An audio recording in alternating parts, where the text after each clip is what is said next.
One.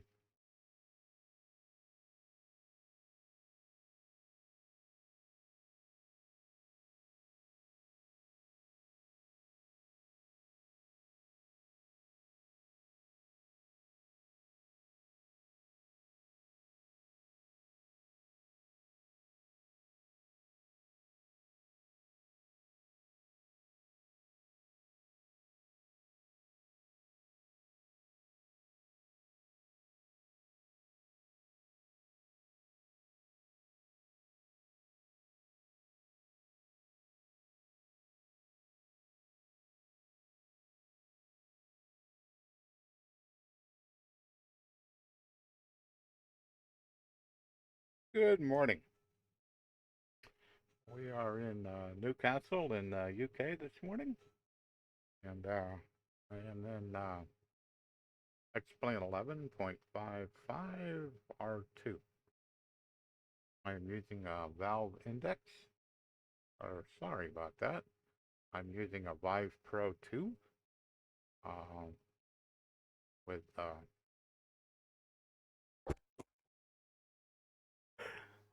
some mods on it to make it more comfortable and cooler, and that all's been working out pretty good. The beginning of this week, I've been spending some time on this flight plan, flying it just offline and recording it. What I'm trying to do is trying to reduce the amount of shimmers that I see in X-Plane, and I'm pretty happy with where I am right now. So I thought it was about time I'll go ahead and stream it, and we'll kind of go from there. So we'll start with my graphic settings. So let's go to video settings on close. So coming out of the Vive console given to Steam, my resolution at setting at 100% is 3332 by 3332, and then X-Plane.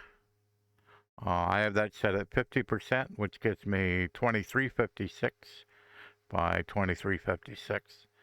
Native resolution of this headset is 2448 by 2448. So my resolution is set just underneath native resolution. But how I look at it is if everything in the cockpit is clear, then there is no good reason to run your resolution any higher than that. It won't make it any clearer, and you'll just waste frames. And so I've chosen not to do that. So in X-Plane, go to Graphical Settings. So I used to run this up here. I used to run it on HDR. But the problem is that in VR, when you run it up there, just the way the anti-aliasing works, it is really, really, really hard on frames. So I slid it down, and then I used to run these down like here or here.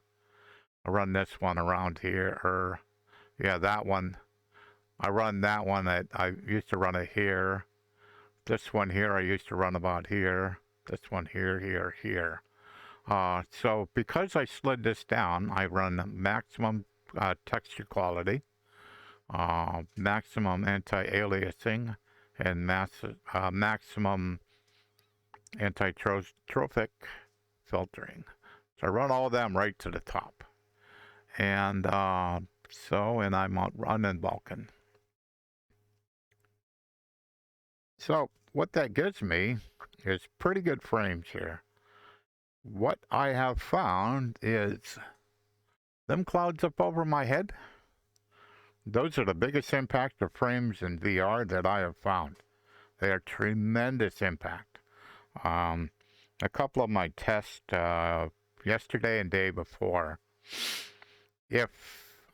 basically the clouds are like scattered. So if I was flying underneath a cloud, and the cloud was 5,000, 6,000 feet, so it was 4,000 feet above me, my frames would go from 45 to 22. I mean, it's dramatic. It was like, that can't be possible. But that's what I'm seeing. So, other than the HDR, clouds have a huge impact. So what I'm kind of interested in is when we get to play around with X-Plane-12, and they're using volumetric clouds, will they have as much impact as the billboard clouds do, or will they be worse? Don't know that yet. Only we'll know when we actually can start playing it. And I absolutely will be streaming it. No doubt about it. I cannot wait till I can stream X-Plane-12. So then I can go X-Plane-12 Microsoft Flight Simulator, and we can have a fair contest from a VR streamer's standpoint. And I have no real dog in the fight. Whichever one's better is better. But I am a long time X-Plane user, so maybe I do have some bias. But okie dokie. So I think I went over what I needed to. So let's see if we can kind of get this plane started. So next. Obsm Sound. So we got sound from OBS here. Oh yeah, we're good. Check. Mod mic in position. Yep. Check. Check. OBS mod mic sound. 1, 2, 3, 4. Yep, we're good. Check. OBS streaming. We're streaming. Check. Over toolkit windows. Yeah, we got them working. Check. Fly with Lewis sound script. That's right there. Yep. Check. ABI tab plugin. That's right there. Check. Rep weight and balance. So let's I think I gotta put some fuel in this thing. Weight and balance. Oh yeah.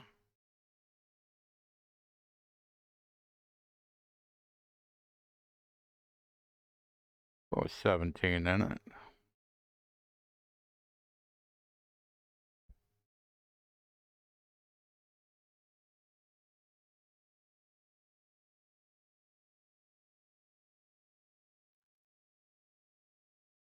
Okay, that's good. Check. Rep maintenance log. See if I broke anything. I did a hard landing last time I flew one. We'll see if well,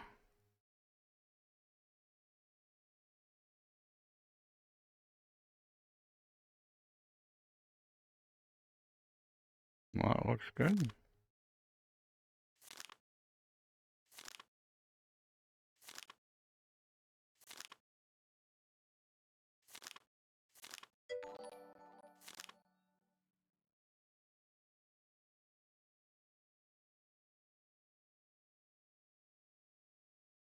Thanks for the follow, Twitch Fabian.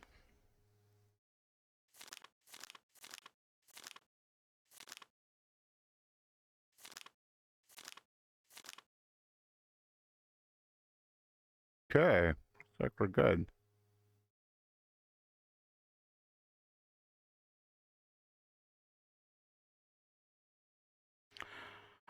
So we're good with that. Check. 2 brakes. Test and set. 3 fuel selector. Both. 4 fuel shutoff valve. On, in. 6 beacon. On. 7 avionics switch. Off. 8 master switch. On. 9 throttle.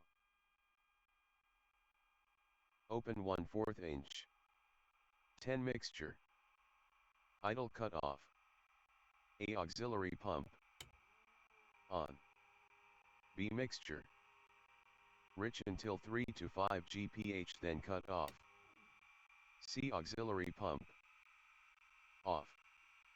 12 starter. Engage. 1 ignition switch. Start. 2 mixture, at engine start. Rich. 3 engine. RPM 1000 RPM. 4 oil pressure. Check. 5 mixture. Leaned max. 6 flaps. Retract. 7 avionics. On. 8 instruments. Oh, look like it's a mark that went west. That looks good. Elevation is 266. Yeah, that's pretty close. We'll say that's good. Set. 1 brakes. Yeah, we're good. I just use the checklist to kind of remind me to kind of do everything right because, whoops. Because if I don't, Rep will be unhappy with me.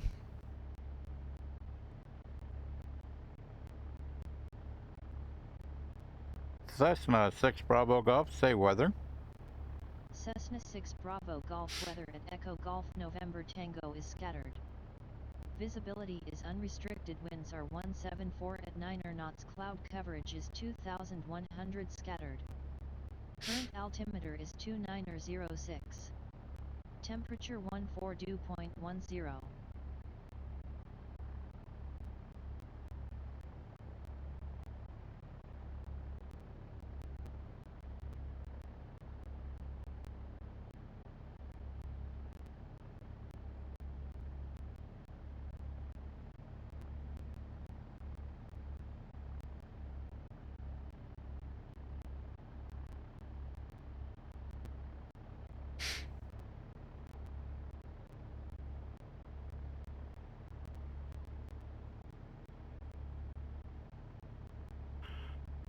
So because the weather is kind of really messy today, I went to manual weather, and I see that the altimeter is not matching. Well,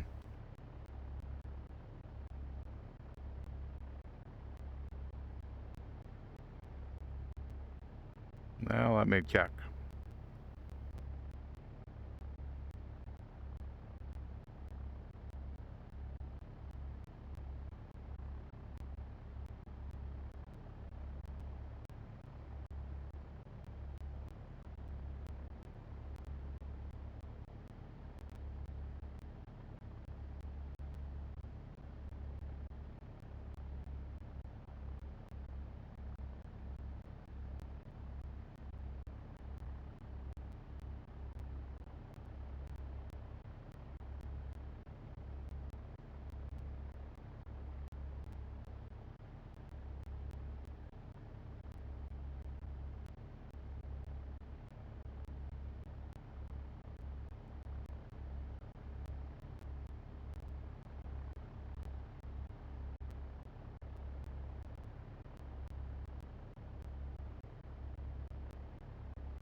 Altimeter 2906. Altimeter 2901.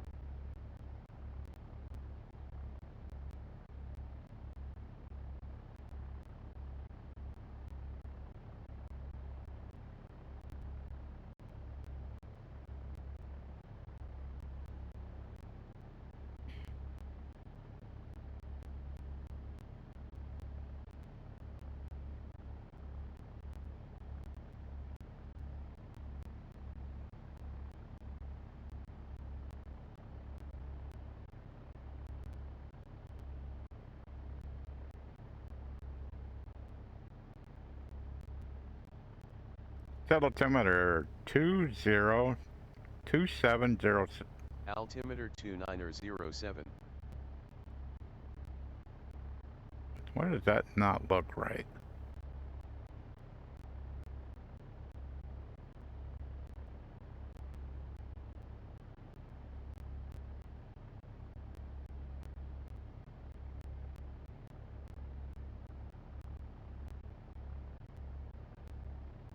That's hundreds of feet. That ain't right.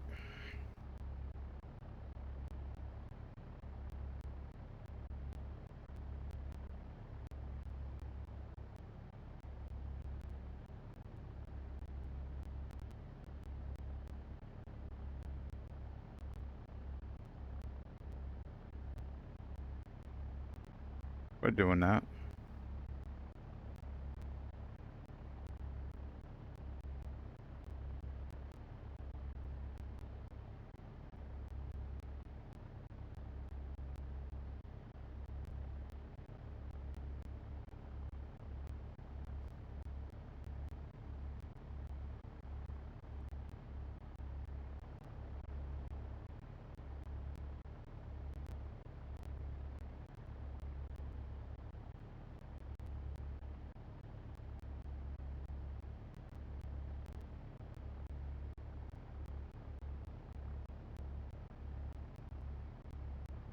It's marked 100 feet.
Mm-mm.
Cessna 6 Bravo Golf, say active runway. Cessna 6 Bravo Golf arriving and departing runway 25. Cessna 6 Bravo Golf, ready to taxi. Cessna 6 Bravo Golf contact Newcastle ground on 121.72 for taxi clearance.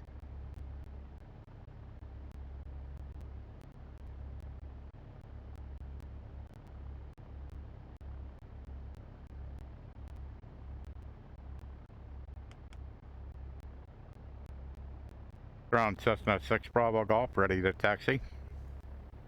Cessna 6 Bravo Golf taxi to runway 25 via taxiways Delta, hold short runway 25.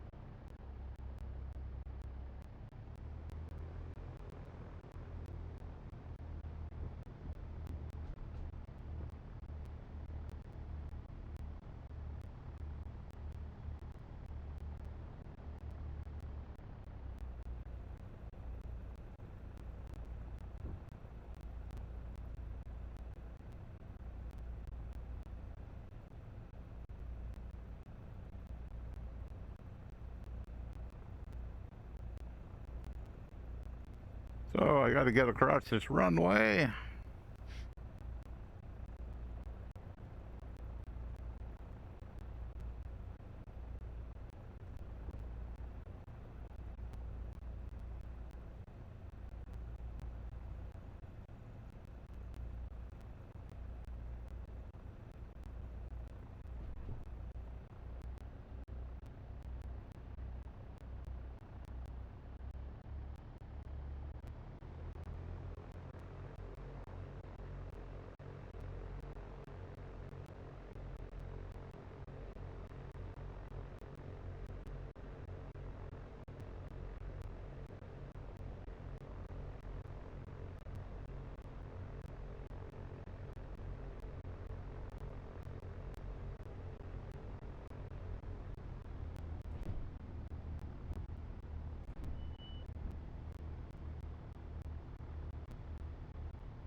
Cessna 6 Bravo Golf contact tower on 119.7. Enjoy your afternoon.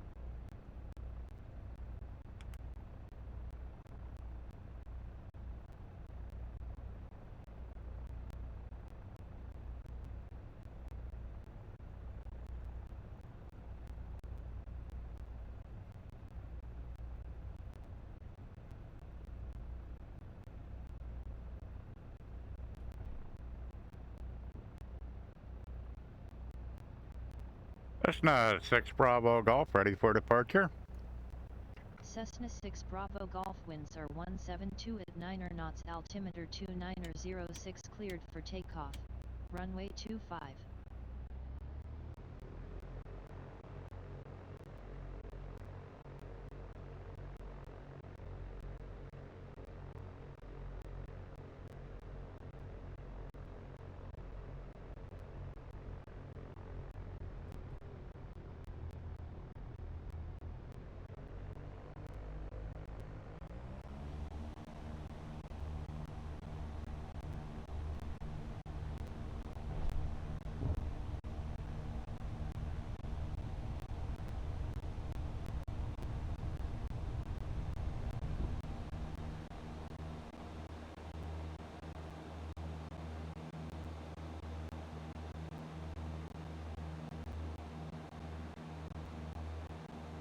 Alright, maintain runway heading.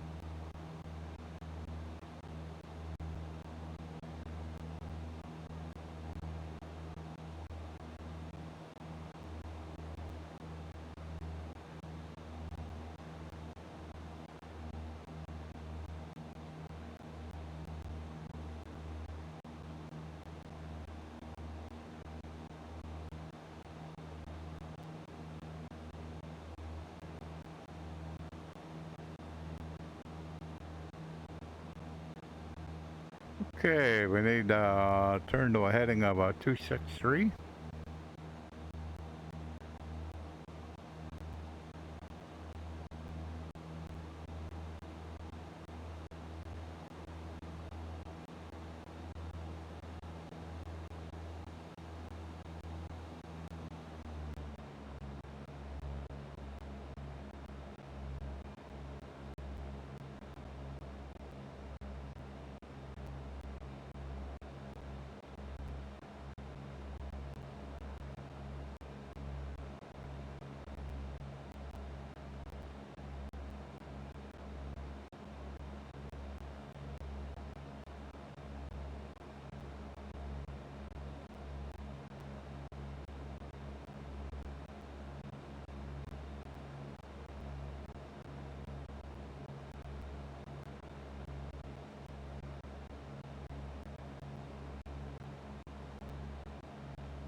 Cessna 6 Bravo Golf good day. Frequency change approved.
Setcom 1 standby 123.605.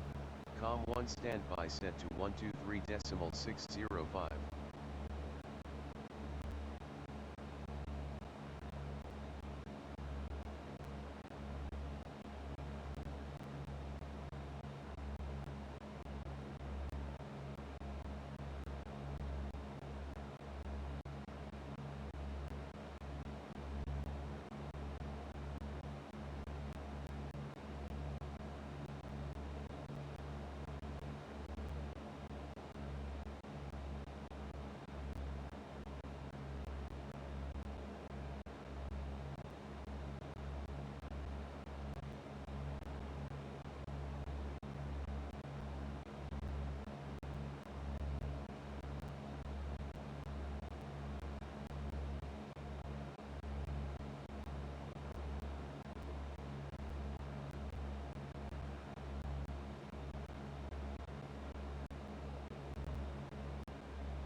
Oh, the next airport's elevation is 187, so pattern will be about 1,200 feet.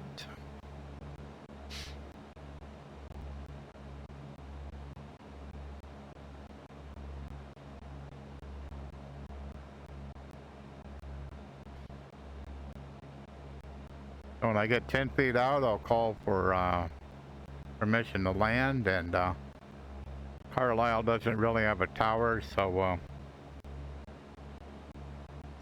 basically they just have an approach,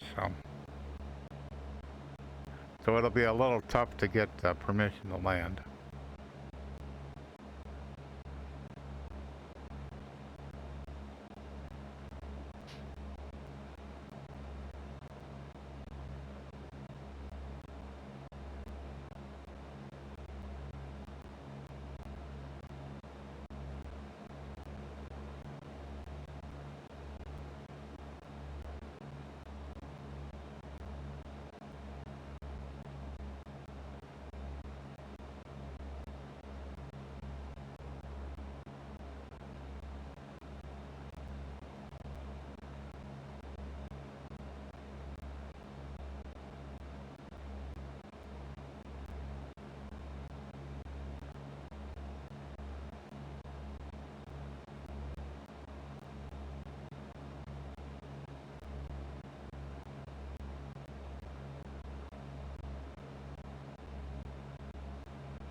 The one thing I have been looking at is,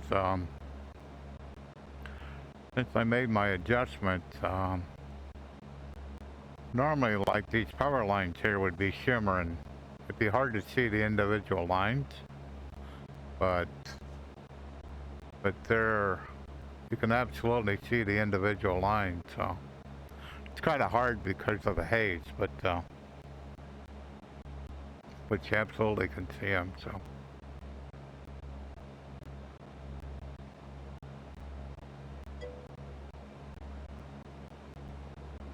Thank you. Just trying to make it better.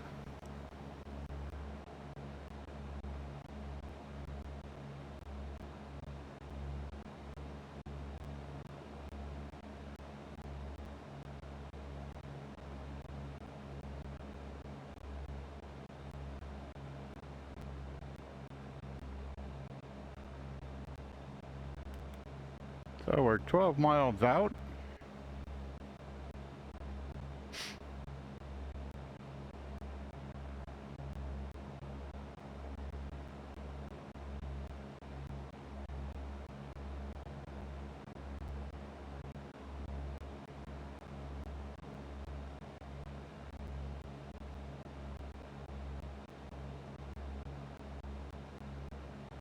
Yeah, so when I get clouds all over top of me, the frames definitely do tank.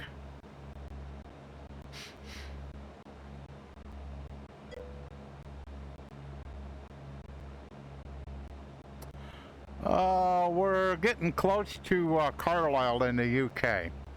We left Newcastle, so I'm in the United Kingdom.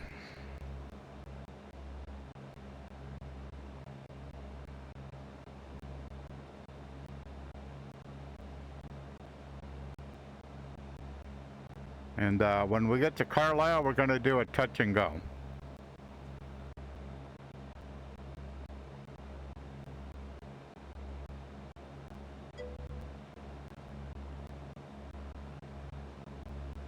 Oh, that's awesome.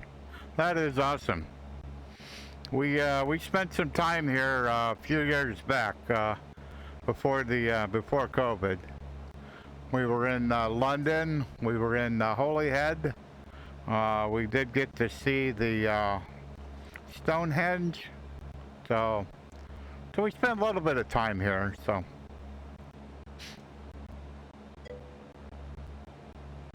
I loved it. Oh, I loved it. The the first night I wanted to get fish and chips, so So I got fish and chips at the hotel that I was staying at. Nah, that wasn't real fish and chips. That was a disappointment, but that was the only time it was a disappointment. Every other time it was awesome. It was just great. So I got to get down in elevation here. So 8.9 miles out. Let's see, am I talking the tower?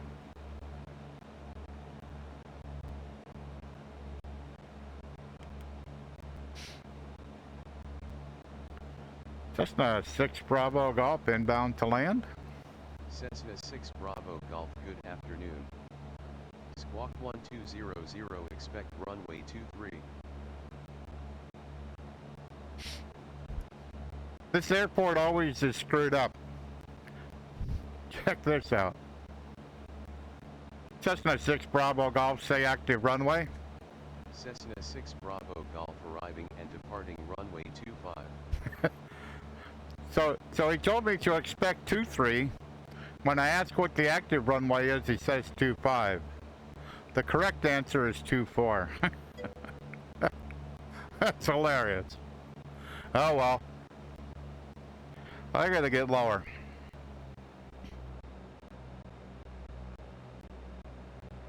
So I'm 7 miles out for the airport, and this will be fun to find.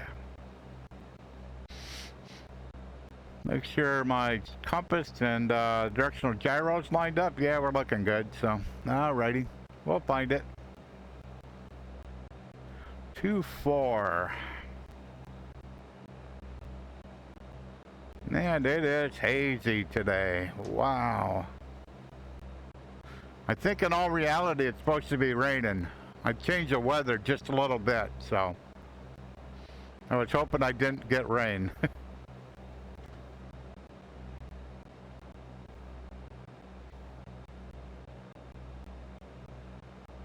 No, don't descend yet.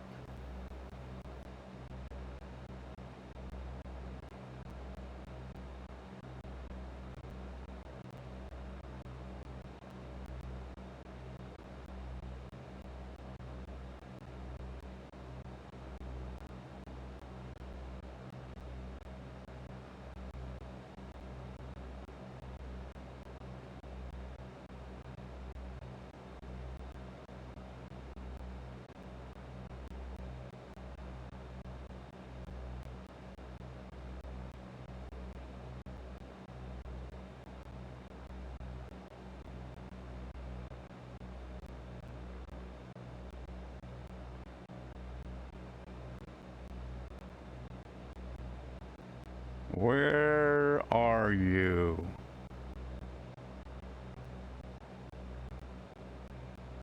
Five miles out.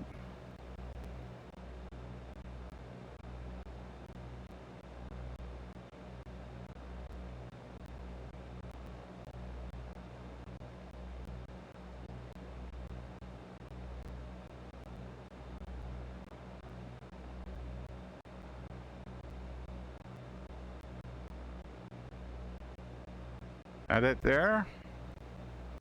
Might be.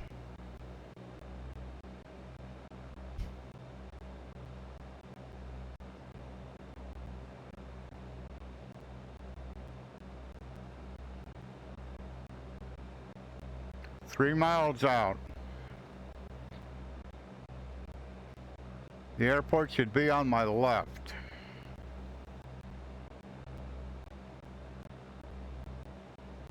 There it is. So, let's see here. We turn this way. Alrighty.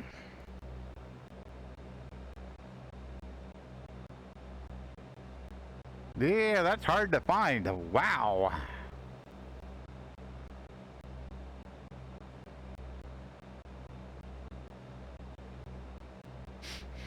So I got to get to the left of it and then spin around so I can do touch and go.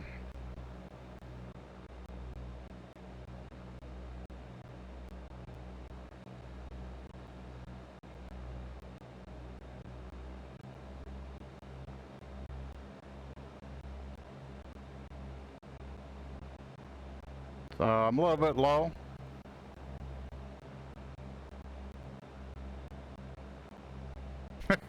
It's really hazy. Really, really hazy. It makes it really hard to see these runways. So, no, it's not the windshield. It is that hazy here.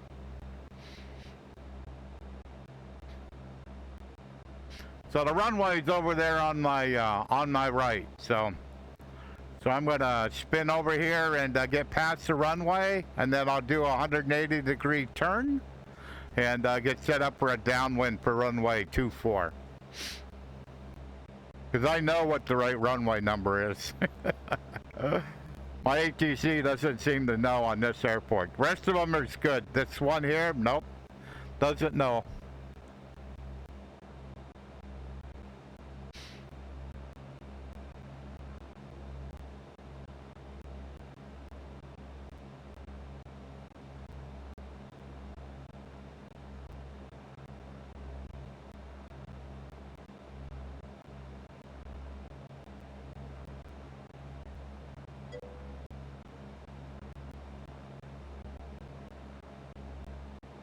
Yeah, I know the correct answer.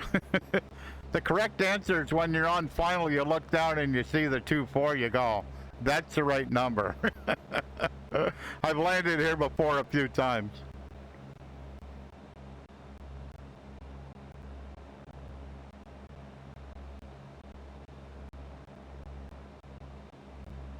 Trying to get out here far enough.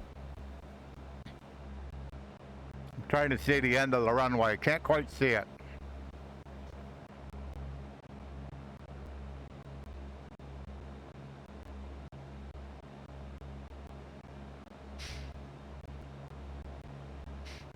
Okay, probably out far enough. So I'm going to turn a little bit more to the left here. And do a gradual 180-degree turn. Hopefully I see a runway when I when I finish my 180-degree turn here. And hopefully it's not right here.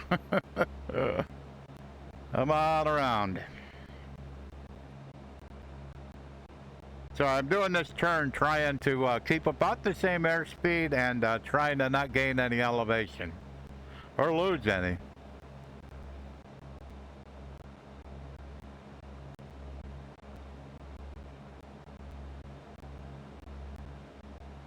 So far it's not obvious.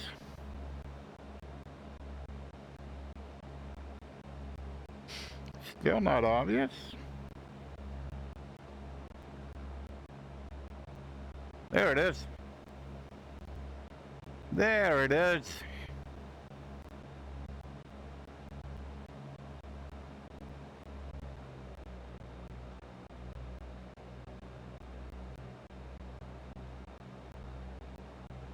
Okay, I just started losing just a little bit of elevation.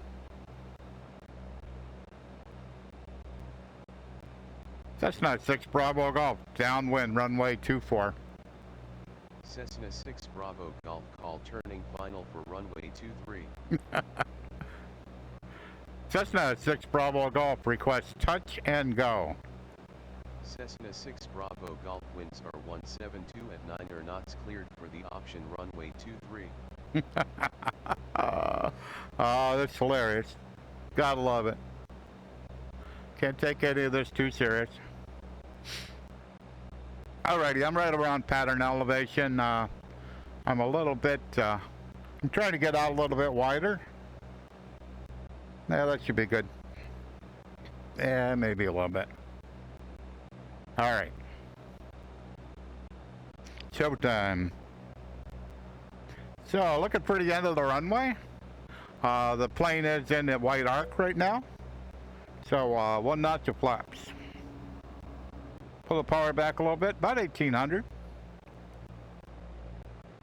Oh, I know it. I pay no attention. You'll see. Alrighty. Looking to be 45 degrees away from this runway. So at like a 45-degree angle. Once I'm there, good. I make my turn to base. Second notch of flaps. Make sure the plane's descending. If it doesn't descend, then you're going to lose too much airspeed. So I have my heading bug marked for runway 24. So when it comes around, like right there, I straighten it up, looking for the runway. Runway is there. Power's down too much. That was not good.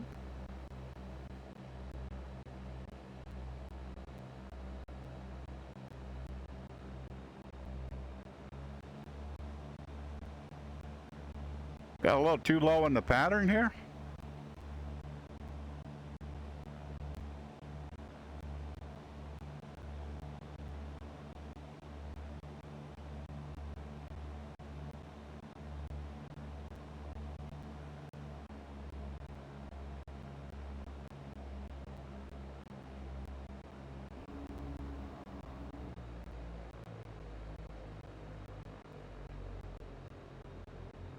Something a little weird going on here, but we will work through it.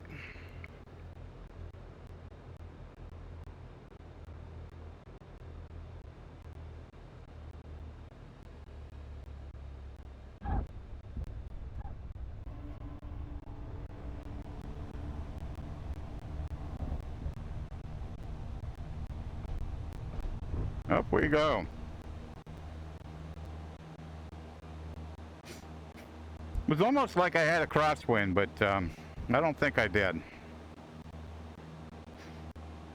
If I had a crosswind, I wouldn't have been able to keep it down the center of the runway. Yeah. Thank you for the follow. I'm not sure if I'm going to figure out how to pronounce that name.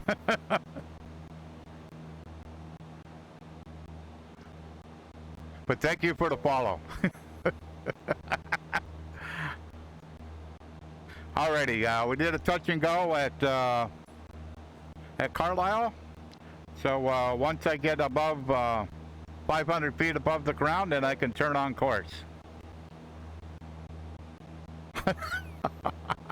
No, that's okay. That's okay. So we got to beat on the heading of 344. So, and pull the power back. I don't know if you heard when I was in the pattern, the slow horn went off. I was not paying attention, and I got the plane like way too slow, trying to get lined up with that runway. So that was a very bad thing. So it should be 344. That's 340, 344. There we go.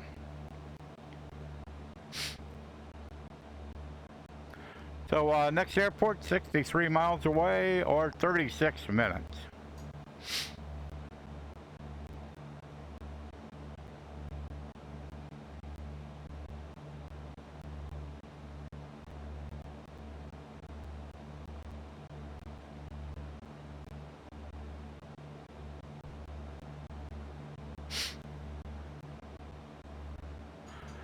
So we are flying in X-Plane-11.55r2.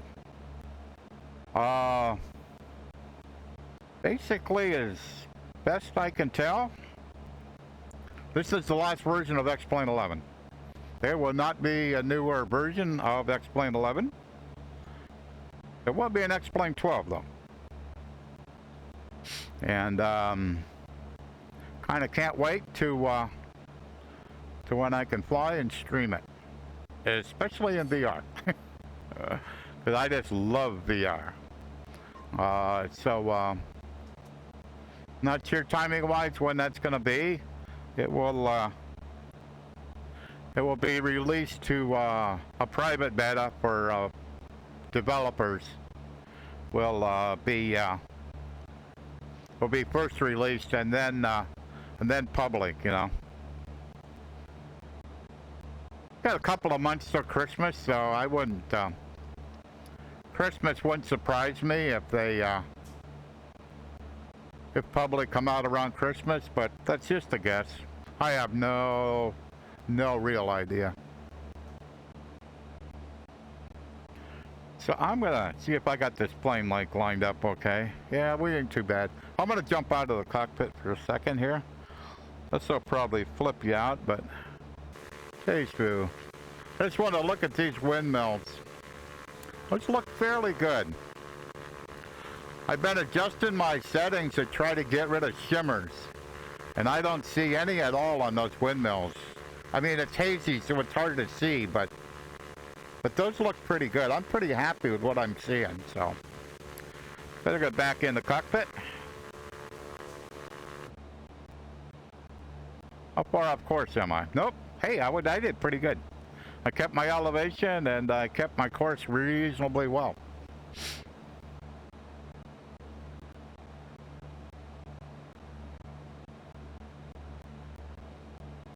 I was hoping visibility would be a little bit better, but no, it is gone. It is gone.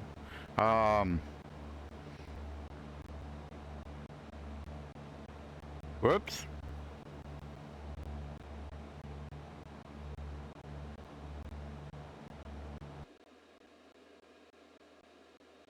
So in X-Plane, these are my settings. So I have my visual effects. This is HDR. I have it one below. Everything else is maxed. So yeah, I'm really happy. I'm really happy. And so the resolution I'm feeding X-Plane on my headset is 2356 by 2356, 50%.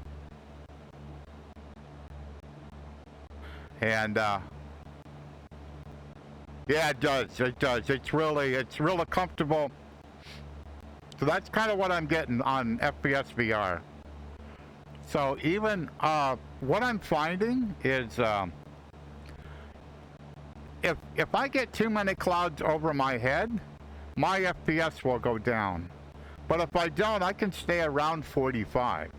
And so the clouds above me, not necessarily this haze, but the clouds above me, if they're almost completely above me, that'll drive my frames down, and it'll go from 45 frames to like 22 or 20, 21 or 22.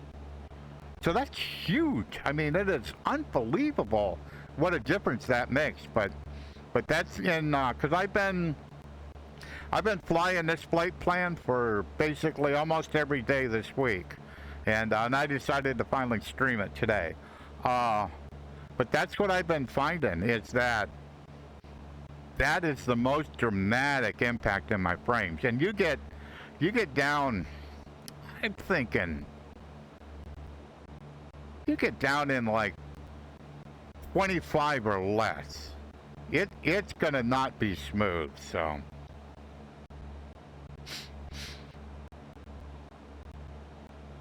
But the headset is a Vive Pro 2, and with some pretty serious modifications to it. I have a thing called a comfort strap. So it's this part here that's over top, that wide strap there. So it kind of makes it like a cap, and I don't have to tighten the back of it so tight. Helps tremendously. And let's see, besides that, then on the back here, there's a couple of weights that basically are like a counterbalance to the front heaviness of the headset. So it kind of makes it the same thing. It kind of sits on my head. I don't have to crank it to pull it really tight to my face. I don't have to do that. And when it goes on, I don't have to play around with it too much to get a good sweet spot out of it. The sweet spot is, what I'm seeing, is pretty nice. So I can just turn my head and I can see that I have 51.9 miles to go. So I basically looked at that number right there, and all I did was turn my head. I didn't lean in, I just turned my head. And that is, for me, that's good enough. So the other thing these headsets run warm, really warm. And when I first got it, I think I had it on an hour and I took it off. It was too warm. So what I did is I bought this fan. Here it is. So it's a 40 millimeter square by 20 millimeter tall fan, and it's run on USB, and it exhausts. So I can put my hand above here. I can feel air coming out of the fan. So its job is to pull air from underneath the headset where there's some slots, and basically pull that air right through the headset and get rid of the heat. And it works great. So if I put my hands on the front of this headset, I don't feel any warmth at all. It's just fine. Yeah, it's pretty backyard because it's just duct taped on there, but it's kind of like I can't see it, and my webcam is small enough you can kind of see there's something on there, but you can't really see the duct tape, so so it works. So yeah, it works quite well. I mean, because the overwhelming remarks about this headset is it is too warm, no doubt about it, and that I agree, that is true. But I just decided to try to figure out how to do something about it, and it works. So all I need to know. How it looks, yeah, it's irrelevant.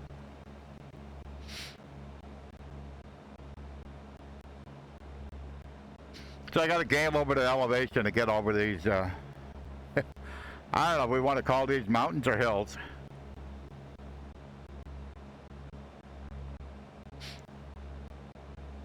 If they're tall enough, I got to get above them.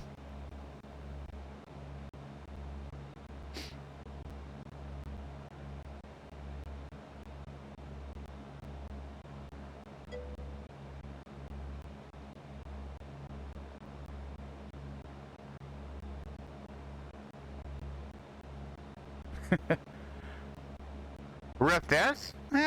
Depends what your computer is. I've been buying higher and higher end headsets, and I was running a 9700K with I'm gonna give myself some more power here.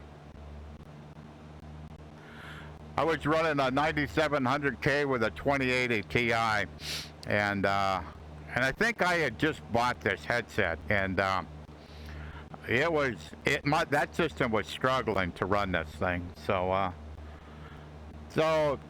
ever since last September, I had been looking for a 3090. I had been pretty seriously trying to find one, and just could not find one. So I had been on Newegg. I had been entering their shuffle pretty much every day, and I was about ready. Pull the power back again. That 2200.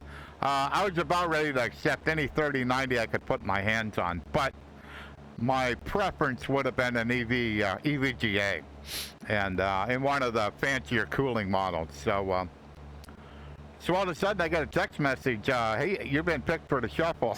I went, no way. And the other thing they were doing is they were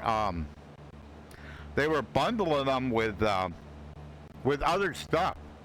So they'd like bundle like a 3090 with an AMD motherboard. Well, I don't use AMD, so that would be a waste. And then the motherboards were $200, $300, $400. So it's kind of like, so all of a sudden the price of everything was $2,500 or $2,600. And so I kind of like went, no. So finally, an EVGA I got picked, and it was an EVGA with EVGA power supply, like an 850 power supply, which was maybe $200 or something like that. So and the headset itself was around it was under $2,000. So it was like 1949 or something like that. And I kind of like went, that's, well, for a fancy cooling EVGA, it's not a Founders Edition. Yeah, that seems acceptable to me. So I went ahead and bought it, and then after that, then I built a new computer around that video card. So now I have like 11900K with that 3090, 64 gigs of RAM. So I built a system so that I can comfortably run high-end headsets. So because I live for VR, so that's what I end up doing. And I had saved that money up since last spring, so it was I had it waiting. So yeah, I'm quite happy. I am quite happy. So, but that's the thing with the new high-end headsets. You got to have some. If you can't feed it, it will not be a pleasant experience. It just won't. So, because you won't be able to drive the res to make it clear. And if you try to under drive it, it just will not be clear at all. So that's like I said, is I'm running the resolution I'm giving X-Plane is a little bit under native res, but if I can see that number over there clearly, it's kind of like, okay, do I need to have it any clearer?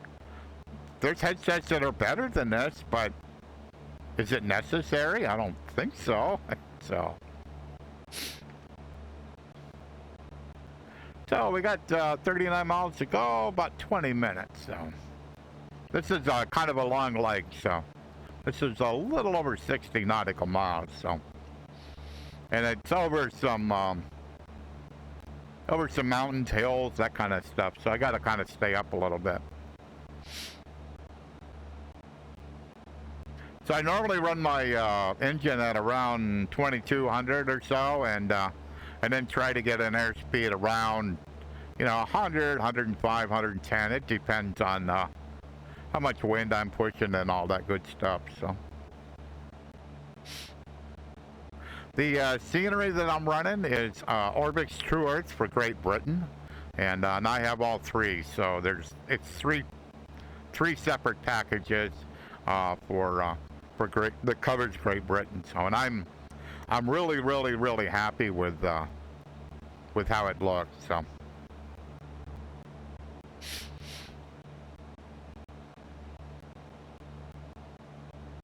but I also fly in Microsoft Flight Simulator, and the latest software update 6 was a pretty big improvement.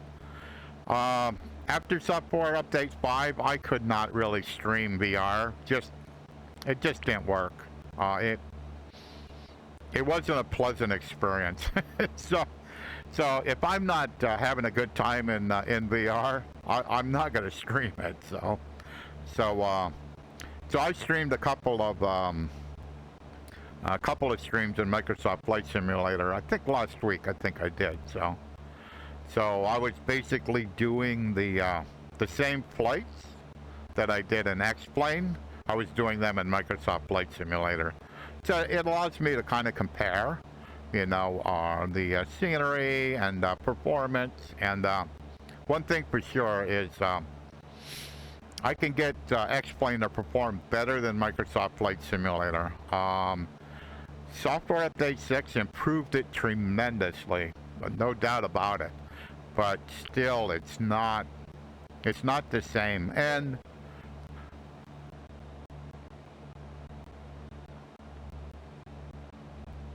yeah, I just how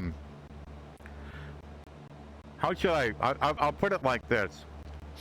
I like to fly in VR planes that I can fly in real life, not planes that I ride in when I'm taking a trip. I guess is the way I like to put it. I don't have an interest in airliners. I just do not.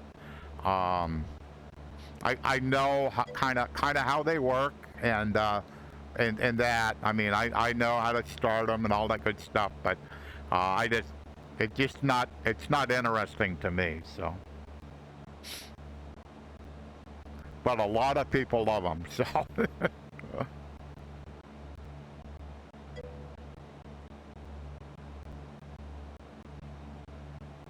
Yeah, recently, yes. After I think it was software update 3 or so, it was not, I didn't think it was getting better, but it all depends on your headset.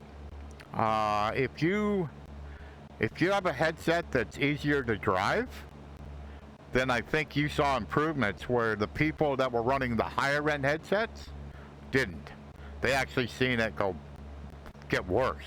I think there's a difference there as to who's seen it better and who absolutely did not. So.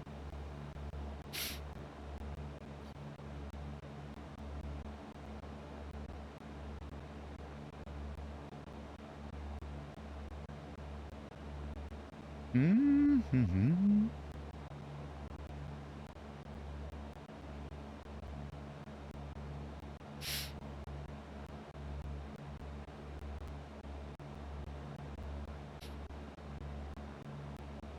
But since I'm a person that uses controllers whenever I'm in VR, except for Microsoft Flight Simulator, I can't wait until they bring that support with software update 7.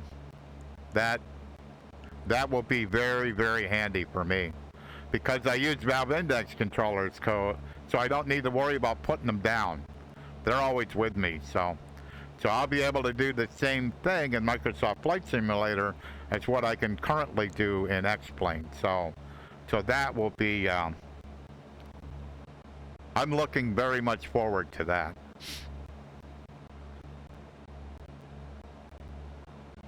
Because a lot of people, I understand, are going, they just don't see the need for VR controllers. They says, because where do you put them when you're not using them? I've been using Valve Index controllers since they were released, so that's not an issue for me. So.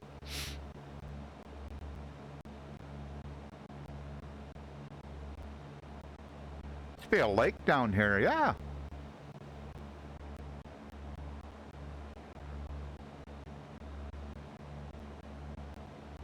They're pretty cool.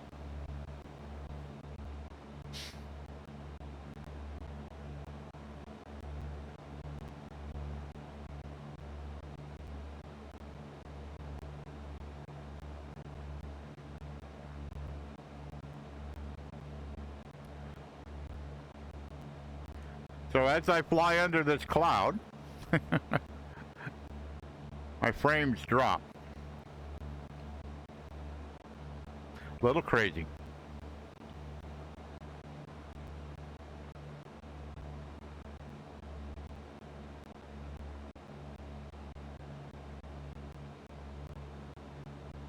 So I'm kind of picking my way through the mountains here, trying to find the low places.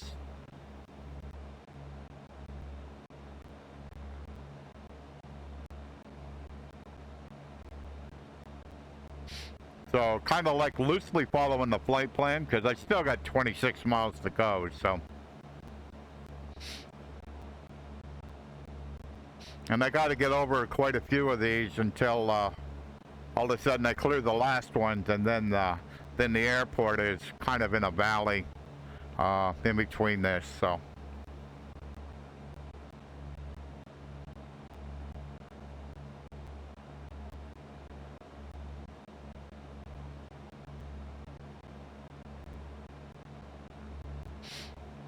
Yeah, a couple of flights I did. There was a segment for this area with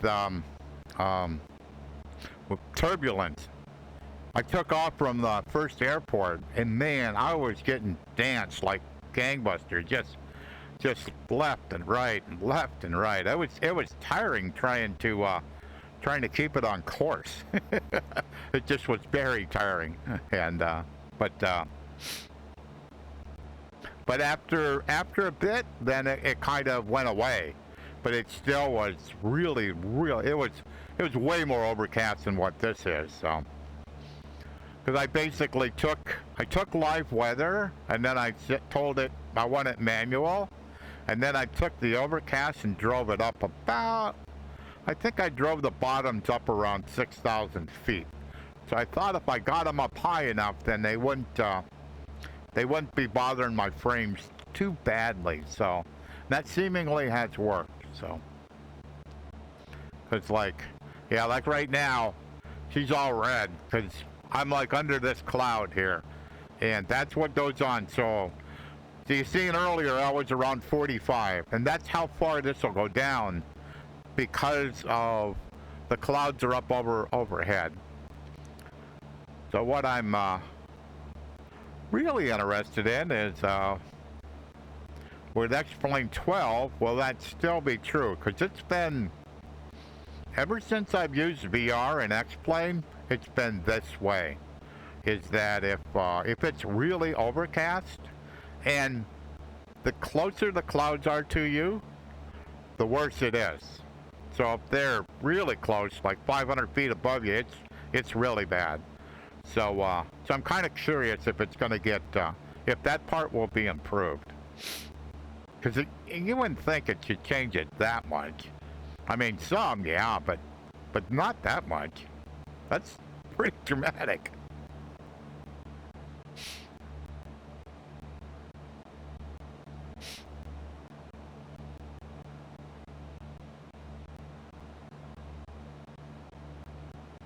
Because like right here, I think I'm at 30, yeah. And it's fine. You know, it's fine. But when you get down in the low 20s, that's just not good. I have landed with it that low, but it was not one of my more pleasant experiences. So.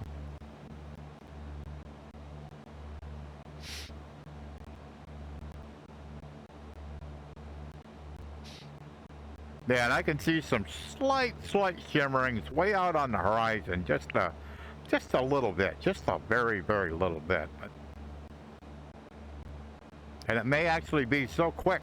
It actually is it's in the prop. Yeah, it's when I'm looking through the prop that I see that. So that's I sometimes see something similar with Microsoft Flight Simulator on. At certain times, so.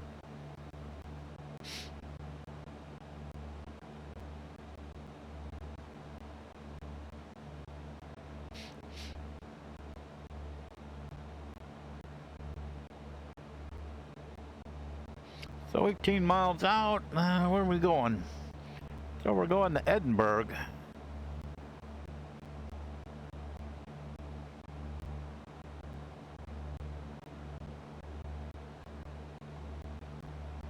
EGPH.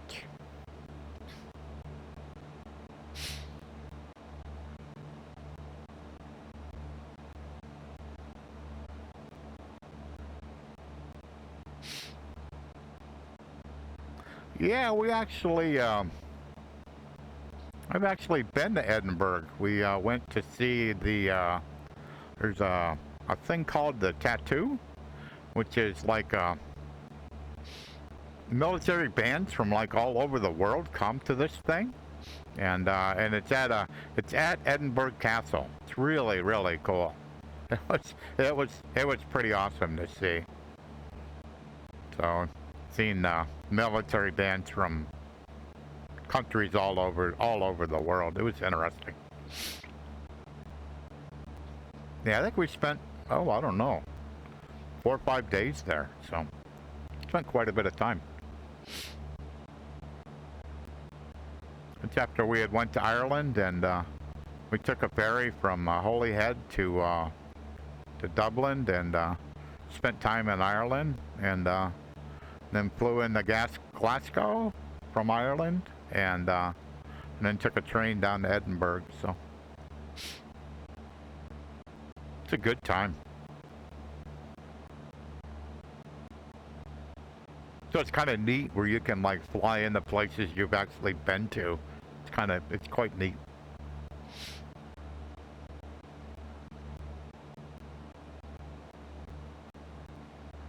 Yeah, then when we were in London, we took the tunnel. We took that to Paris. that was neat. So we went to Paris for like I think we stayed overnight and then come back the next day. It's pretty cool. I tell everybody I went to Paris to get a ham and cheese sandwich, because we did do that. So. I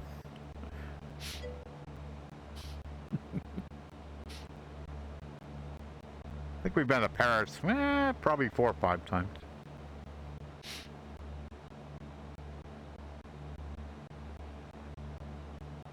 I just love the way they make them, where they put the cheese on top, and there's some inside too, but they put it on top and then toast it that way. I think they're really good. So. Because we have a special place like it's by the Louvre, and there's a special place that we go and get them. So it was kind of funny.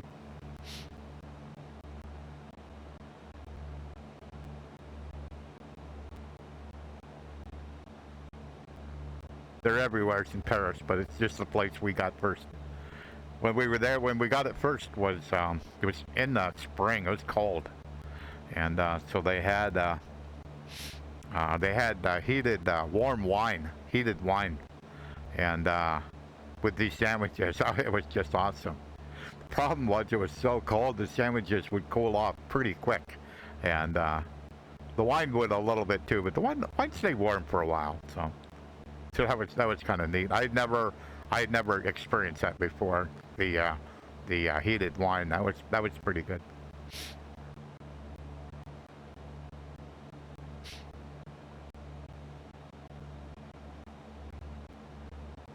Just things you remember that kind of stick with you forever.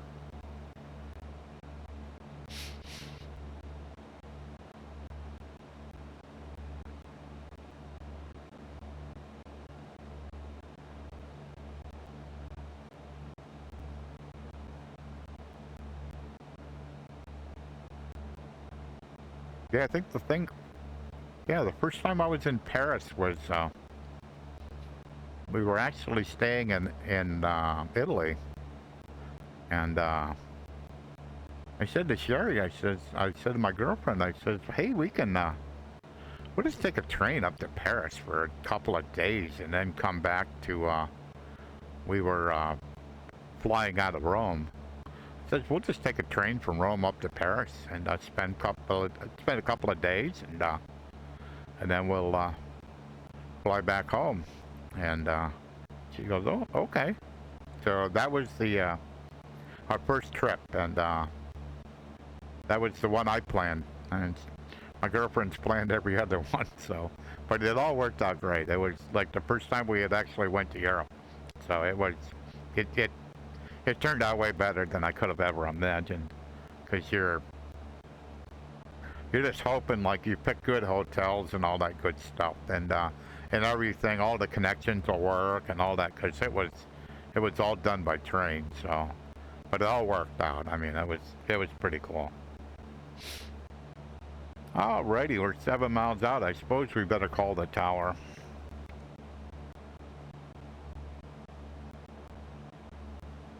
Set COM 118.705. COM 1 set to 118.705. Tower, Cessna 6 Bravo Golf. Cessna 6 Bravo Golf, this is Tower, go ahead. Cessna 6 Bravo Golf, inbound to land. Cessna 6 Bravo Golf, good afternoon. Squawk 1200, enter pattern on a left downwind for runway 24. Call downwind. Okay. I did this kind of late, but so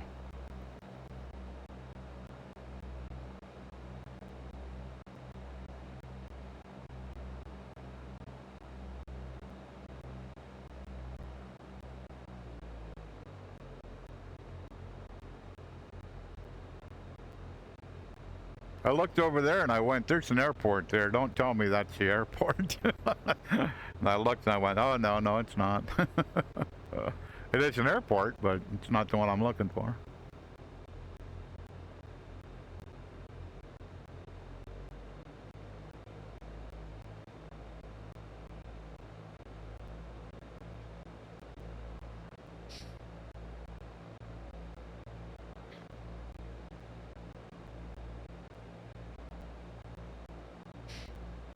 Okay. So over there in the distance,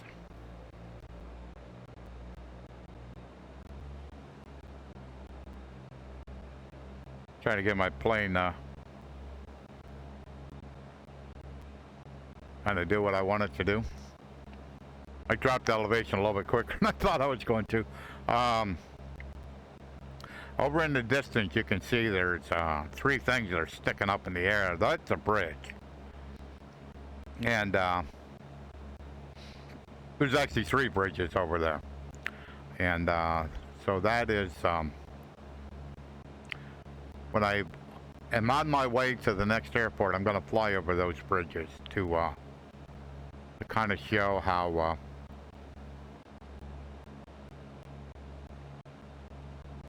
good they look.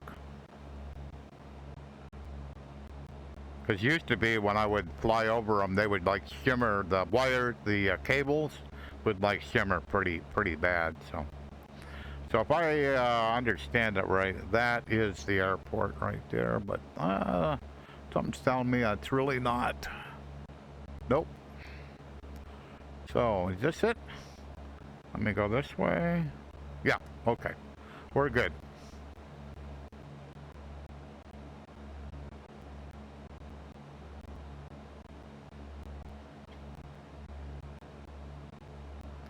So let's turn here. Cessna 6 Bravo Golf, downwind runway 24. Cessna 6 Bravo Golf, call turning final for runway 24. Cessna 6 Bravo Golf, request touch and go.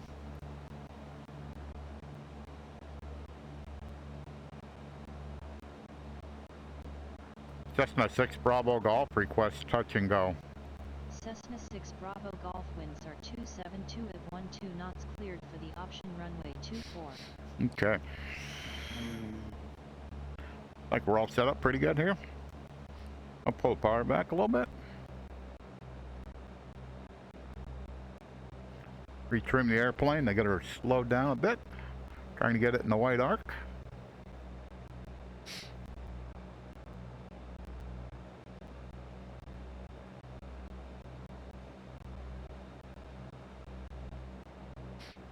Okay, 1 notch of flaps.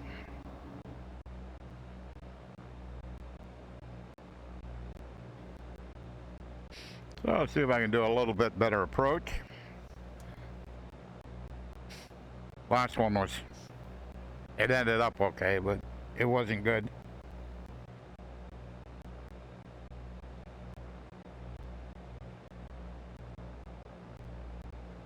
Okay. Turn on base. Second notch of flaps.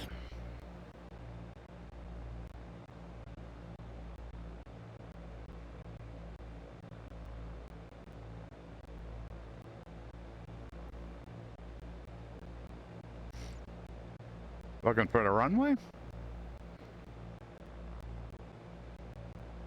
Straighten it up. Cessna 6 Bravo Golf, turning final. Cessna 6 Bravo Golf, winds are 272 at 12 knots, cleared for the option runway 24.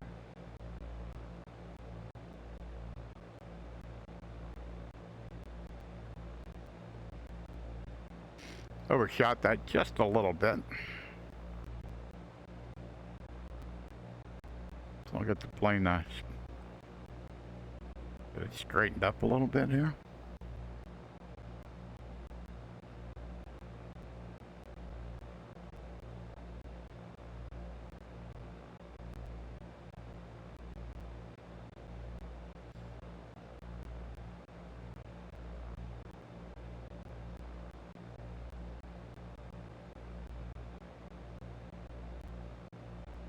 Last notch of flaps.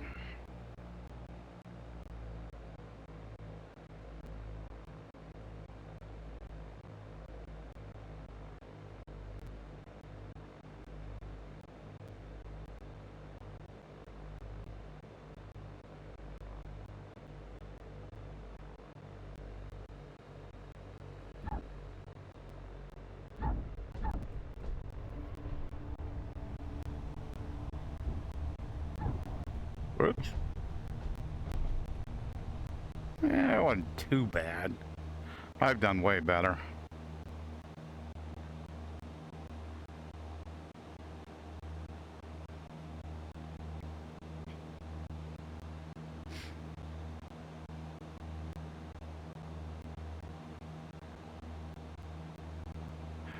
So, got to be on a heading of 265.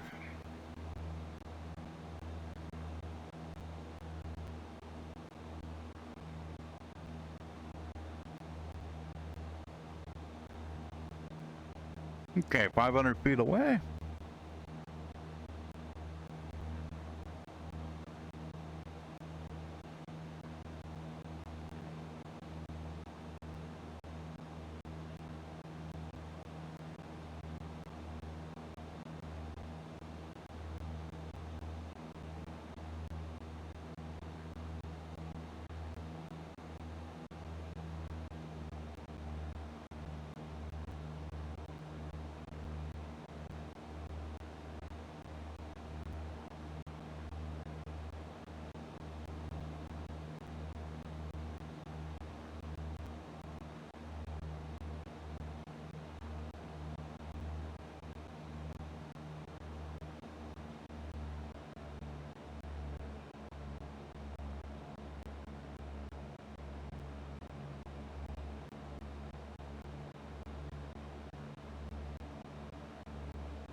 I got 21 minutes to go. Hopefully I won't run out of daylight. So we got, looks like we got a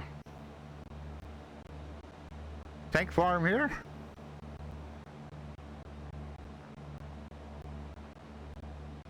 I'm gonna go out over the water here. Can't quite tell if they're oil or natural gas. I ain't sure. Looks like some of them look pretty good. A couple of them not so much.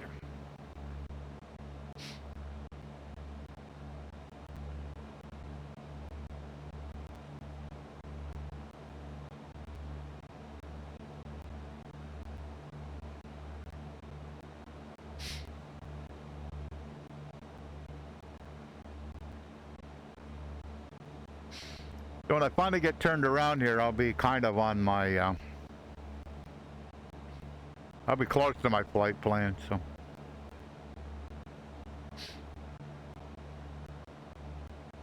Because I hadn't done this on a couple of tests, and then I flew over here and went, oh, that's really cool.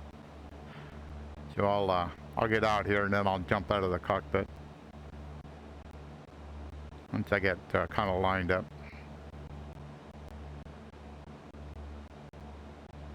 These are actually pretty well modeled. I'm pretty happy with how they turned out.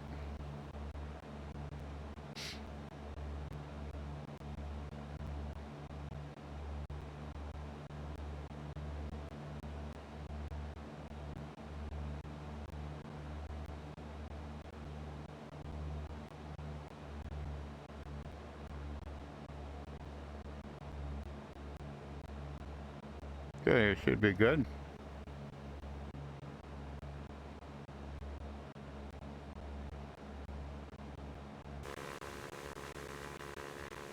So, quite frankly, these look really, really nice. I don't see a shimmer in anything. So you will have, like all of this bridge work, I don't see it shimmering at all. In the same way, you can see the individual wires on these bridges. You know, the individual cables. So when I look at them, I mean, they look pretty spectacular. So yeah, so you look down at them, you know, Then you can see the cabling, you can see the pillars, you know. It looks really, really nice. I'm really happy, you know. Looks really good, so. Let's get back in the cockpit.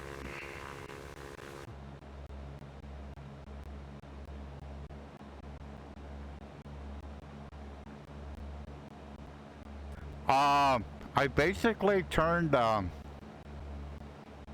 yeah, no, it really has. So basically, I got myself reasonably back on course.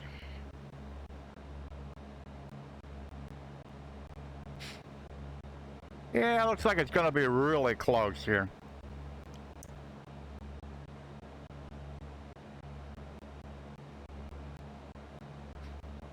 Okay, I'll get level here. I think I should be okay. So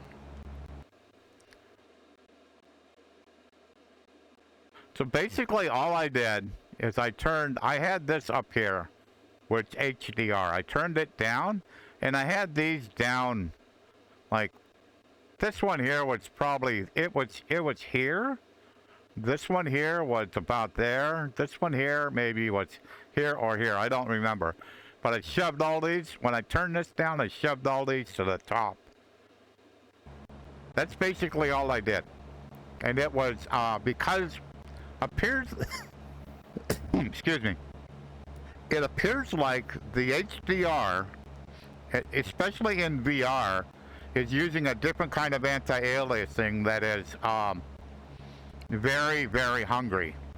And so it kills your frames. So what I would have to do is if I was going to run with HDR, I had to turn my anti-aliases down to keep the frames. So that's basically what I did. I hope that makes some little bit of sense. There we go. That makes some sense?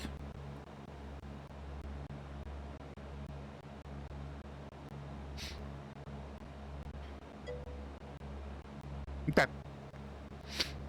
I was surprised how big a difference it made. I really, really was. Because I had tried to turn the anti-aliasing up, and it just killed the frames. So I kind of like, well, that ain't gonna work. Because I personally kind of like, I don't like to be there. 30's okay, but I'd much rather be 45. So, but once again, there's clouds over top of me, so that is a bigger impact that I really have just realized. I've always known it had an impact, but I didn't know how great the impact was. I didn't know the effect was that dramatic. It's very dramatic.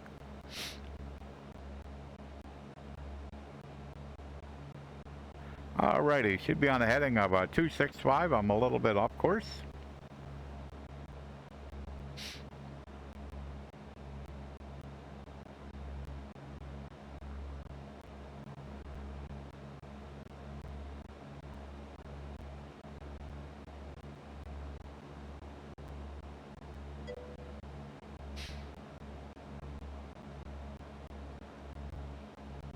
Oh yeah.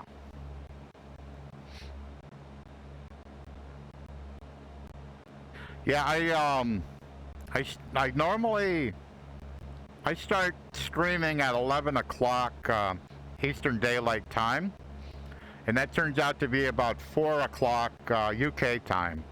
So, depending on how long my streams go, I've been at this for 2 hours. I've had VR running for 2 hours, so it kind of always ends up in kind of this time of day for my last airport. So I don't really like flying at night.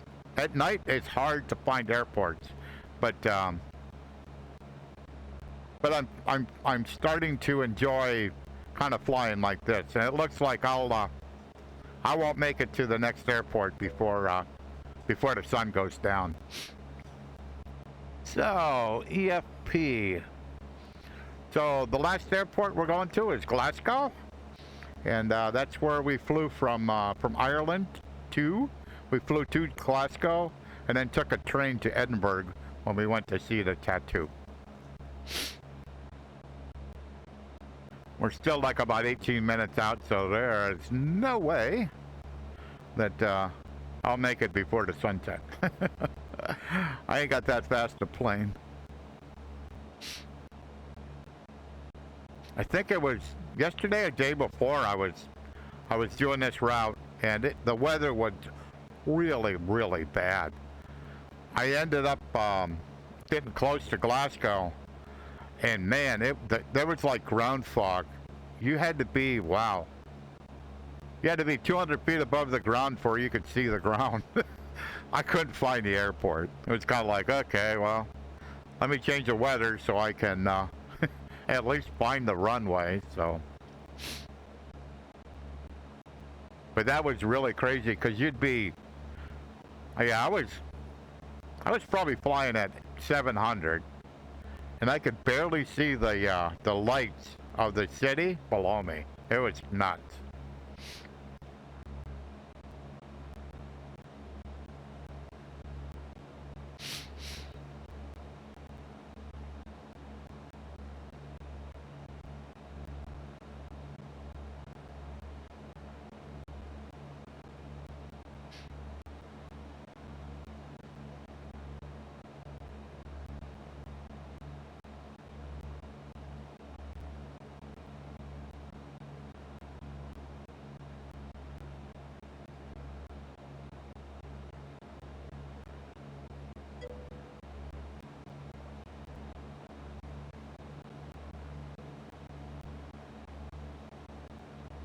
Yeah, no doubt.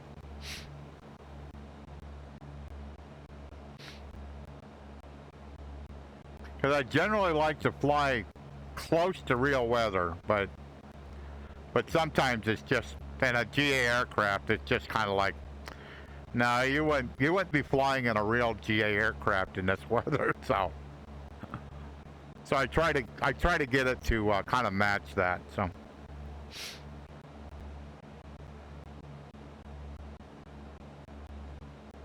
But it's like crosswind landings. When I first started screaming, I wouldn't do a crosswind landing for nothing. I just wouldn't. But anymore, and I hated them when I was doing pilot training. I really despised them. So, but anymore, I just find them as a challenge. You know, I know what to do. So I've been trained. I mean, I know what the right procedures are. And so I just look at it as a challenge. And yeah, the other day there was a couple of them that were really, really strong crosswinds. I mean, way above the demonstrated for a 172. And but I still made them okay. Just crabbed it in, and right before you put your wheels on the ground, just shove the rudder in, get the nose straight down the runway, and let the plane kiss the runway, and you're good to go. So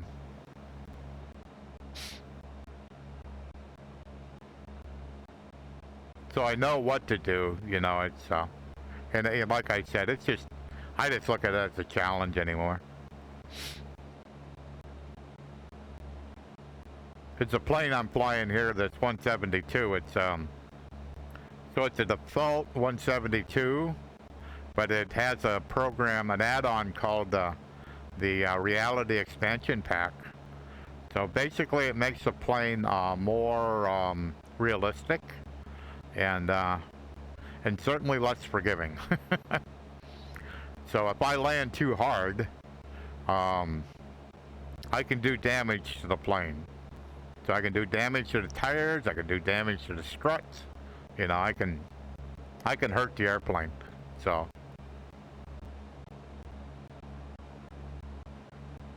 Yeah, I'm a former student pilot, so I have about 108 or 9 hours in a Cessna 172 as a student pilot. So I spent quite a bit of time in one. I just never towards the end of my training, I was close to a check ride, but some changes at work. Were bringing more stress than what I could really handle, and now it's having a hard time keeping that stress out of the cockpit. So I chose to quit, and got much more serious to doing flight simulation than I was before. So I'm glad, so glad that I had the opportunity to do that, because it kind of like, so you have like a base that kind of like, you know what a plane should do, and so you have a much better understanding of it, how well it's simulated.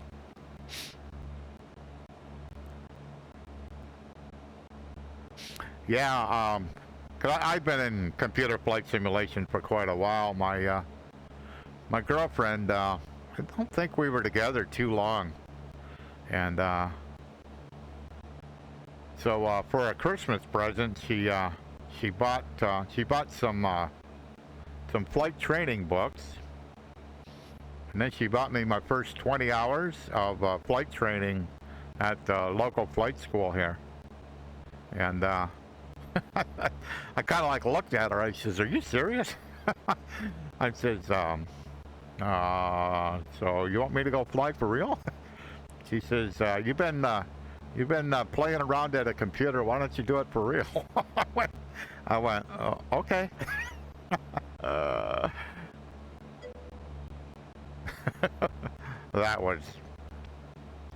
That there was a surprise.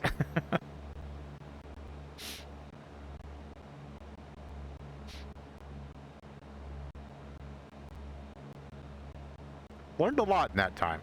Learned a lot. Oh, yeah. Yeah, of anything I miss that for sure. Yeah, really, really do.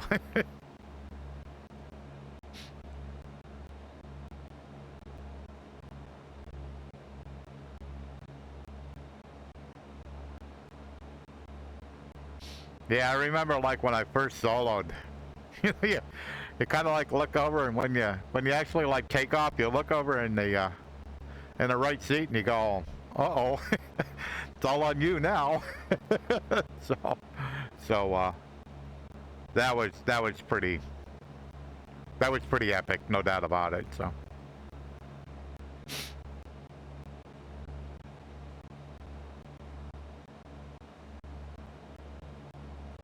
Yeah, so I did like, like solo, and then slow, like a solo cross country, and then a solo long cross country. So I did all of that stuff.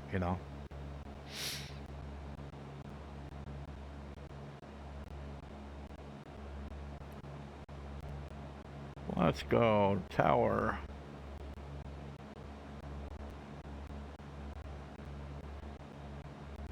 So let's do this.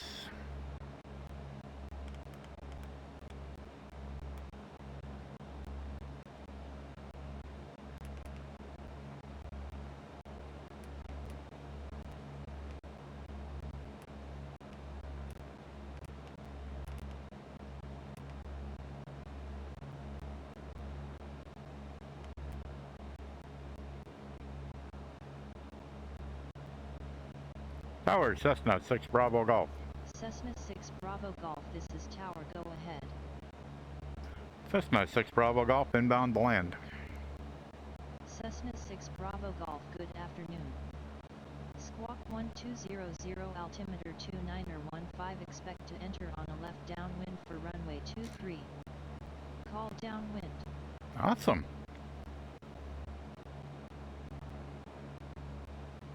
So at least you give me the runway that I was expecting, which is always a plus. We're 13 miles out, so.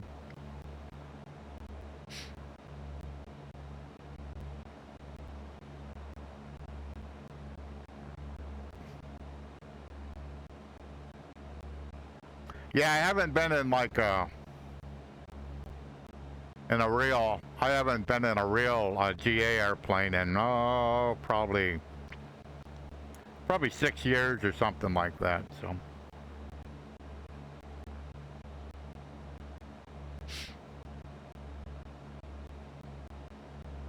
I just got offered the opportunity, and I may take them up on that.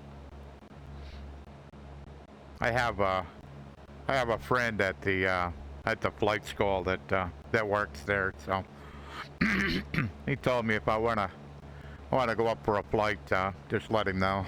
I went, okay. I may do that.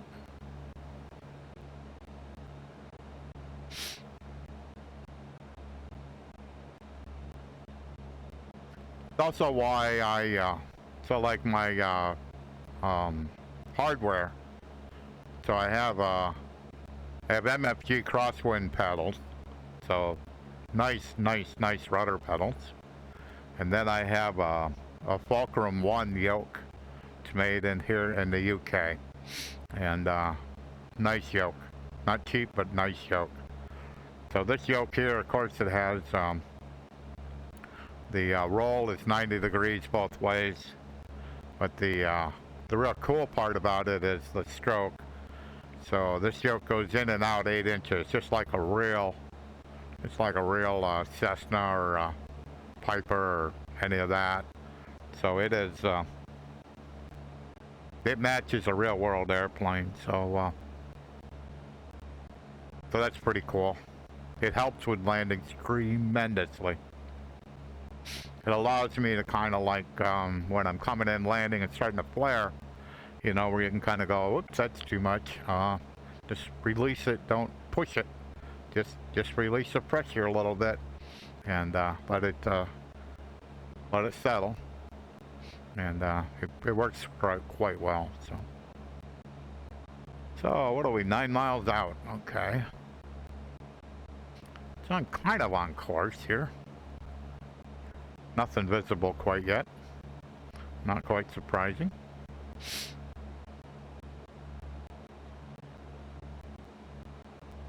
Especially with the haze and getting dark, it'll be kind of hard. So the runway's 21 feet, so about 1,000 feet should be at a pattern. So.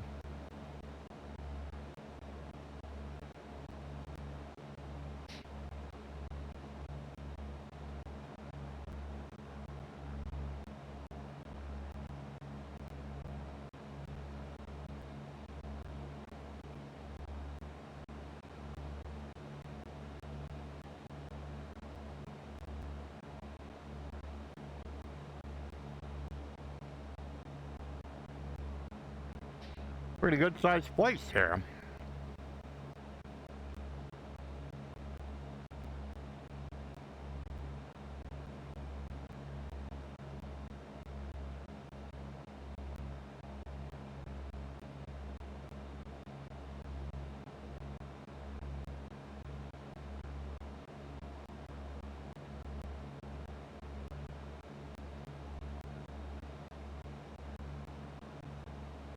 You can hear every once in a while it wants to descend.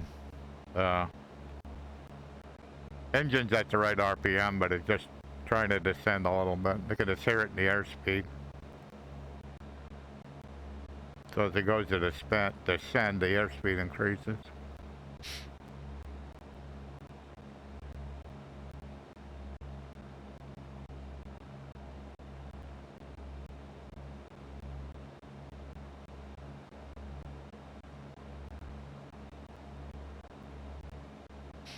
Trying to trim the nose up just a little bit to kind of get rid of a little bit of airspeed. So we're 5 miles out. Still certainly not obvious where the airport is. I know where it is on my map, but that doesn't mean I know where it is when I'm looking out the windscreen. Maybe over there on the left. One thing I do find harder is judging distance, certainly when it's dark, but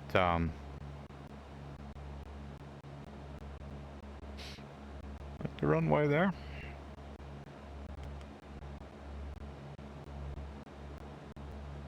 Certainly looks like a runway. Is there anything else that's close? Nope. So 4 miles. Look like you're 4 miles away? I think you are. If I turn like this. Oh yeah, that's a runway. Yep. So, gonna have to go to the left side of this runway here and do a teardrop and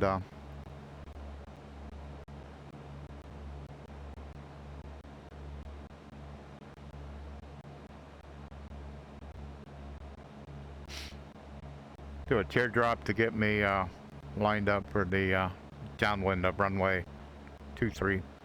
Because right now I'm running parallel. I'm running a heading of 23, 230, and so I'm like right parallel with this runway.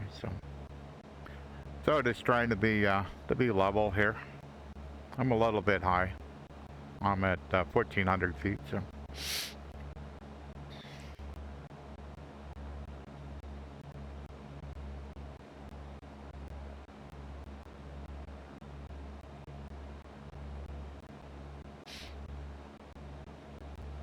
In X-Plane, you have a plugin called Avatab, so it's like a virtual tablet. So you have you can have airport information, you can have moving map, you can have airport diagrams, you can have all kinds of stuff. And also it is set up to be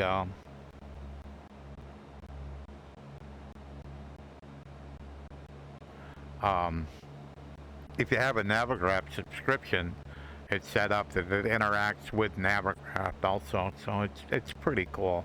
So I was drifting just a little bit off course. I wasn't staying parallel.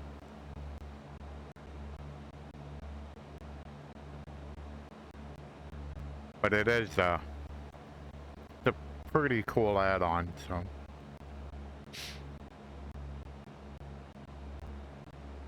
So whenever I'm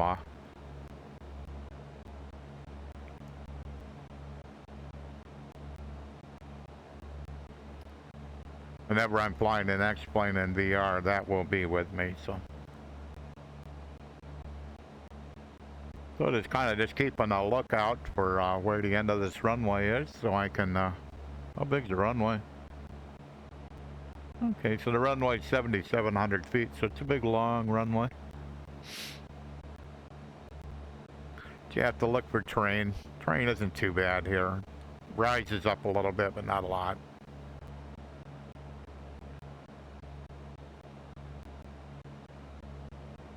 Alrighty, there's the end of the runway.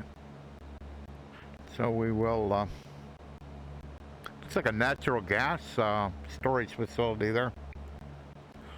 So we'll go ahead and I'll make a standard right turn here.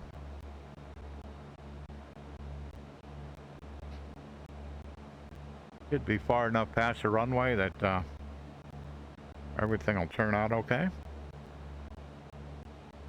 We'll find out. I can correct if I'm not. Try not to lose elevation. Yep, you were a little bit too tight. That's okay.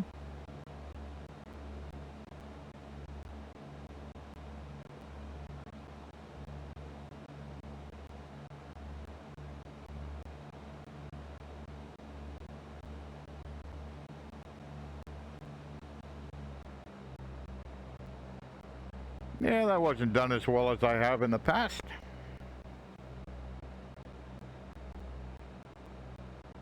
Cessna 6 Bravo Golf, downwind runway 23. Cessna 6 Bravo Golf, call turning final for runway 23.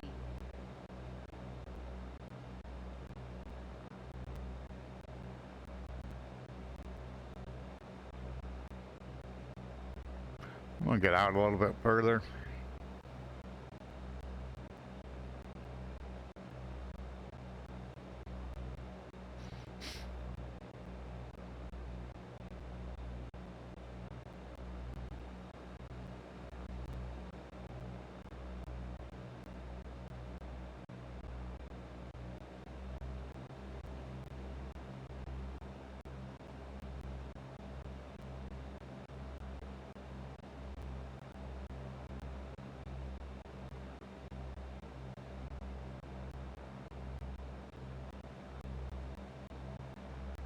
Alrighty.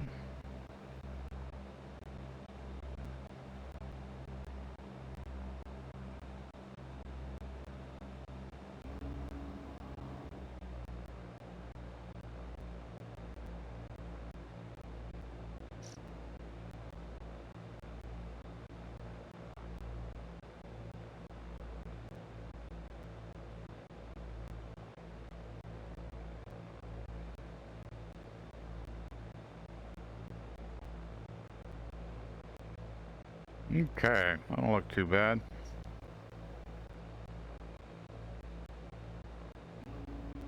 Second notch of flaps.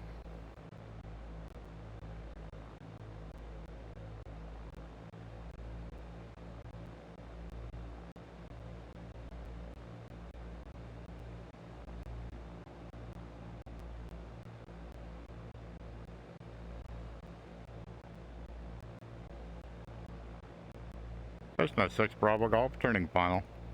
Cessna 6 Bravo Golf winds are 253 at 5 knots, cleared to land runway 23.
That wasn't good. Cessna 6 Bravo Golf exit runway when able.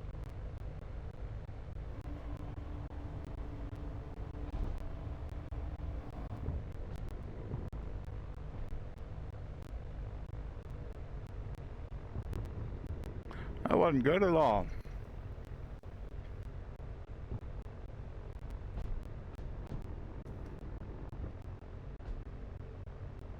Oh well.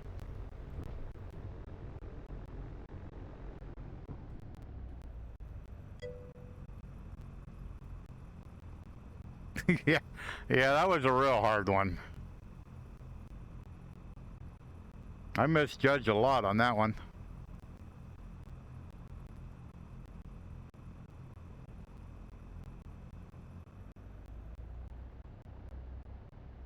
Oh well.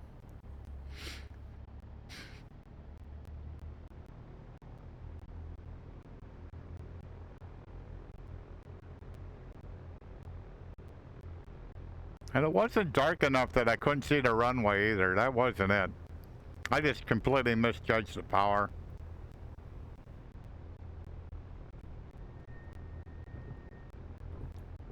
Cessna 6 Bravo Golf, clear the active runway.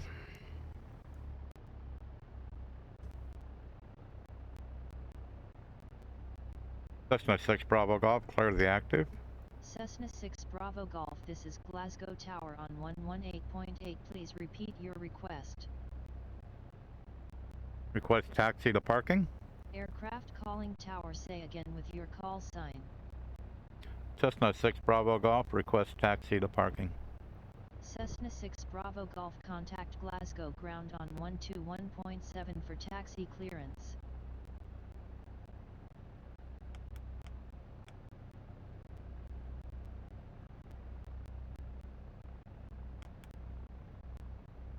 Ground Cessna 6 Bravo Golf. Cessna 6 Bravo Golf, this is ground, go ahead. Taxi to parking. Aircraft calling ground, say again with your call sign. Cessna 6 Bravo Golf, taxi to parking.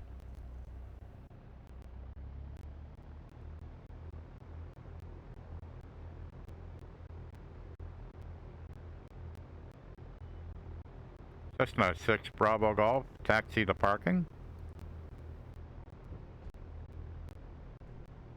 Ground Cessna 6 Bravo Golf. Cessna 6 Bravo Golf, this is ground, go ahead. Cessna 6 Bravo Golf, request taxi to parking.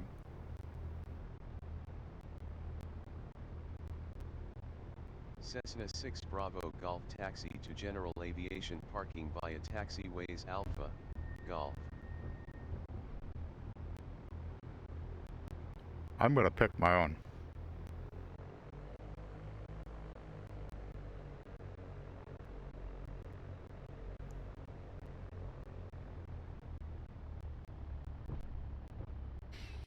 So I'm gonna park right here.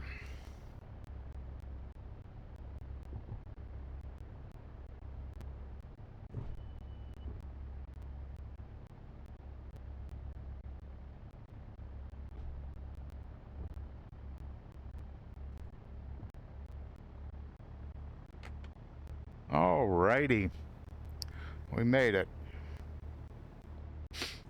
Yeah, so frames go up and down, up and down. So that all turned out pretty good. Kind of a lousy landing. Yeah, thank you for hanging out with me.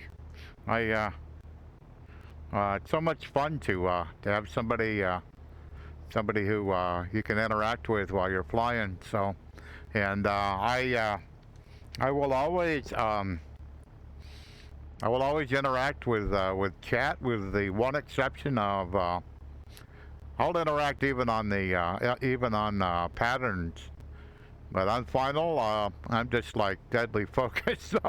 So I will not until I'm done. So. Yeah. Yeah. This you've already followed. So yeah. I try. So where do you call home? I usually start at 11 o'clock Eastern Daylight Time. So.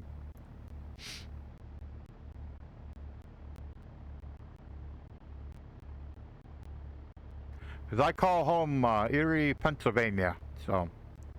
I actually live in Harbor Creek outside of Erie. I trained in KERI. I trained in Erie International.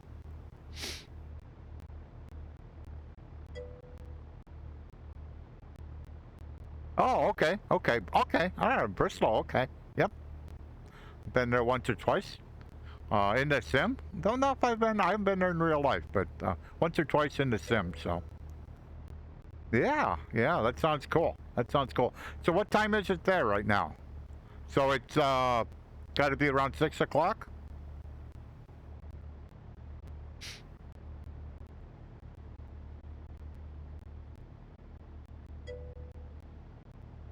$6:15.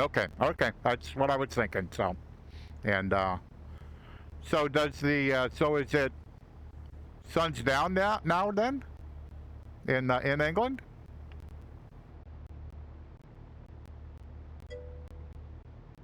Okay. So this was a pretty fair representation.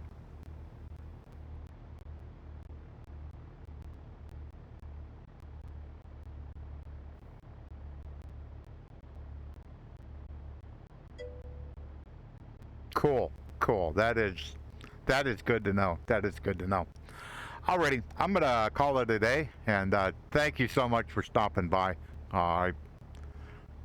I appreciate it so much. Yeah, you have absolutely no idea. So, alrighty, let's make sure I stop the plane like I was taught. Sounds good. So we turn off the avionics, pull back the mixture, kill the airplane, get all the switches off, master off. Avionics or magneto is off. Make sure we brought the flaps up. Okay, we're good to go. Goodbye, all. And if you enjoy this content, please click on the follow button. And like I said, I normally stream at 11 o'clock Eastern Daylight Time. And I always stream in VR, either in X-Plane or in Microsoft Flight Simulator. Have a great night. Goodbye.